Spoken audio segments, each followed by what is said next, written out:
Hello, kabayan! Kamusta po kayo? Welcome back! At kung hindi ka pa nakapag-subscribe, please click mo na po yung subscribe button and bell notification button para updated ka sa mga next videos na i-upload ko. Thank you so much!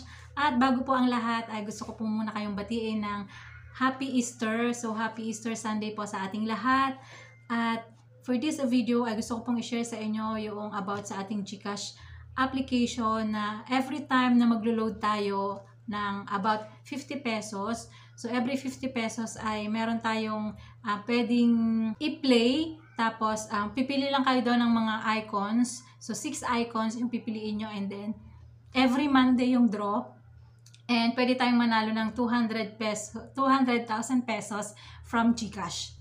So, any network po na papaloadan nyo, basta 50 pesos yung minimum, ay pwede tayong manalo ng 200,000 pesos from GCash. So, ganun lang po kasimple yung mechanics. So, every time na maglo-load kayo, minimum of 50 pesos ay magkakaroon kayo ng entry. And then, pipili lang kayo ng 6 icons. And then, ang draw date po niyan ay every Monday. So, parang raffle din siya, pero yun nga, merong mga icons. Kapag nag-match yung napili mong 6 icons doon sa na-draw na mga icons, pwede tayong manalo ng up to 200,000 pesos from GCash. So ayun, tara, let's mag-screen record tayo para maipakita ko sa inyo kung paano itong sinasabi ko sa inyo. So ayan, nandito po ako ngayon sa aking GCash application at kung mapapansin nyo, click natin itong load. Ayan, any network po ay pwede tayong makapag-load and for as low as 50 pesos, ayan, meron tayong entry. So, kaninang umaga nakapag-load na ako. So, punta ako dito sa inbox. So, ayan, nakapag-try nga ako. And then, ito yung marireceive nyo na sa inyong inbox. So, naka-earn tayo ng isang ticket. So, view details tayo. And then, ayan, lucky load. Yung pangalan ng game na to. And then, meron akong entry noong March 29. Ayan. And up to 200,000 pesos nga yung pwedeng mapanalunan.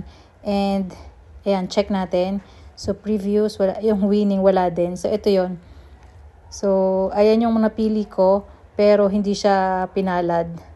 No, ayan. Pipili lang tayo ng 6 icons. Kapag nag-match siya doon sa winning icons, so halimbawa, ito yung winning icons, ayan, ng draw date noong March 25. So, ayan. Kapag napili mo ito, so pwede kang manalo ng ganyang price. So, every 50 pesos lang yon. While may GCash tayo at naglo-load din naman, so pwede natin itong gamitin. And, ayan, wala namang mawawala. So, mag-try lang tayo kung mananalo. Ayan. So, ayan lang po muna for this video. Thank you so much for watching.